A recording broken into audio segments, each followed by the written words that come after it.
ராதே கிருஷ்ணா. தென்னாங்கூர் க்ஷேத்திரம், நிரஞ்ச ஆருத்ரா பௌர்ணமி, குருநாதர் ஞானானந்தகிரி சுவாமிகளுடைய குரு மகாபூஜை ஸ்ரீமடத்தில் மிக விமர்சையா நாம சங்கீர்த்தனத்தோட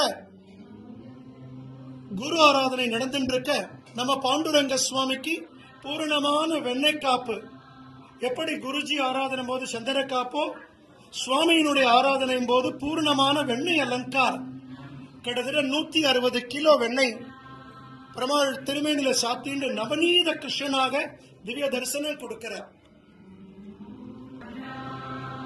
ரகுமாயி தாயாருக்கும் பூர்ணம வெண்ணெயினால் அலங்காரம். நிறைஞ்ச மார்கழி மாதம் ஸ்ரீவில்லிபுத்தூர் ஆண்டாள் போல தாயாருடைய திவ்ய தரிசனம். இன்று ஆருத்ரா தரிசனத்துக்கு குருஜி பாண்டுரங்கனும் ருக்மணியும் எழுந்தருளி கர்ப்ப கிரகத்துல திவ்ய தம்பதிகளாக ரகுமாயி சமேத பாண்டுரங்க சுவாமியினுடைய இந்த வெண்ணெய்க்காப்பு அலங்காரம் வருஷத்துக்கு ஒரு முறை மட்டுமே தரிசிக்கக்கூடிய இந்த வெண்ணெய்க்காப்பு அலங்காரத்தை இன்றும் நாளையும் நாம் சேவிக்கலாம். ராதே கிருஷ்ணா, ராதே கிருஷ்ணா. ஜாய் குருஜி.